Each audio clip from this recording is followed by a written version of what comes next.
Je crois que nous avons perdu même l'essence de ce que veut dire église locale.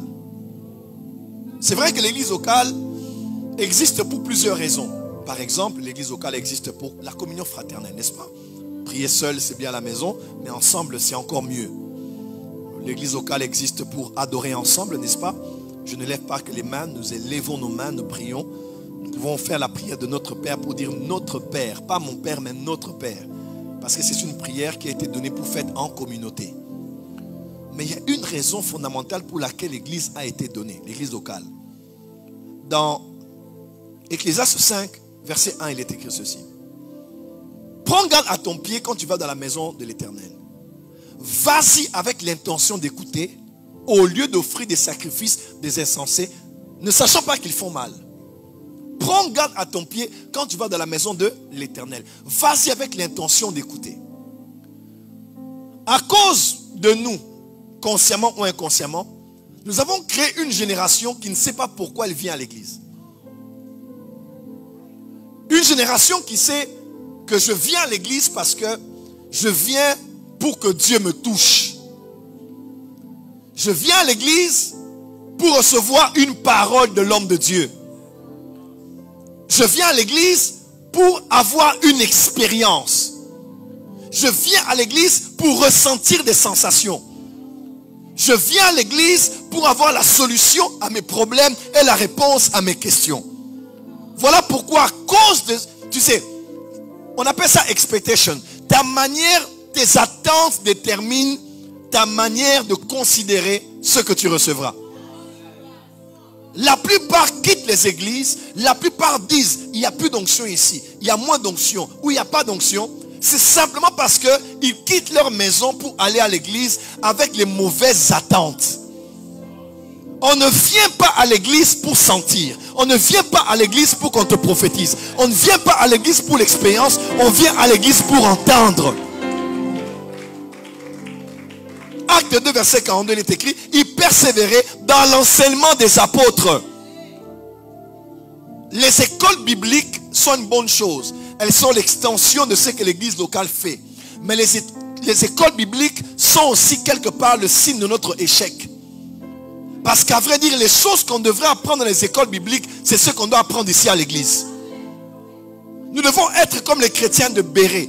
Nous passons 4 heures, 5 heures, 6 heures. Non pas pour tomber, non pas pour sauter, non pas pour gesticuler, non pas pour prophétiser. Mais nous passons 4 heures, 5 heures devant les Écritures pour sonder les Écritures parce que Jésus a dit, nous croyons trouver la vie en elle. Oh, quelqu'un peut dire amen très fort. Dis à ton voisin, pourquoi est-ce que tu viens à l'église? Non, ça c'est important. Parce que quand vous dites que, non, aujourd'hui c'était pas fort, hein. Aujourd'hui, Daddy n'a pas fait fort. C'est simple, et puis on est parti. Après, tu rentres déçu. Le culte n'existe pas pour satisfaire tes caprices. Le culte n'existe pas pour te donner des friandises.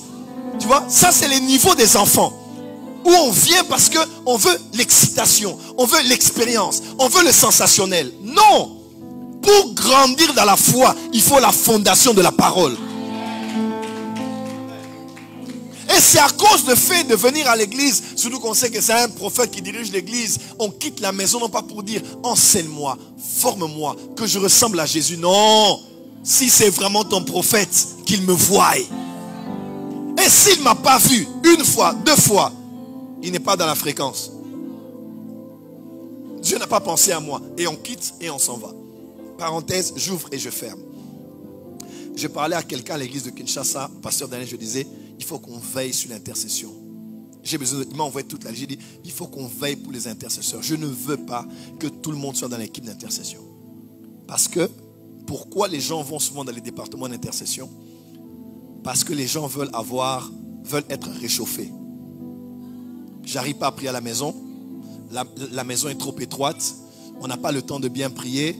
Quand je vais crier, on me dérange. Je commence à prier à l'extérieur. Mais il se fait tard aussi, il fait froid. Il y a l'insécurité. Alors je vais à l'équipe d'intercession pour réchauffer, pour prier. Et parce que j'ai des combats dans ma famille, j'ai des combats des liens, j'ai des hôtels qui me réclament. Il y a des enfants qui ont des attaques. Alors, dans les départements d'intercession pour toi, pour tes combats, pour ta vie de prière, ne peut être intercesseur que celui qui a le fardeau pour les autres. On n'intercède pas pour soi. Le concept d'intercession, c'est le concept de l'avocat. On ne se défend pas soi-même. Il faut un avocat pour te défendre.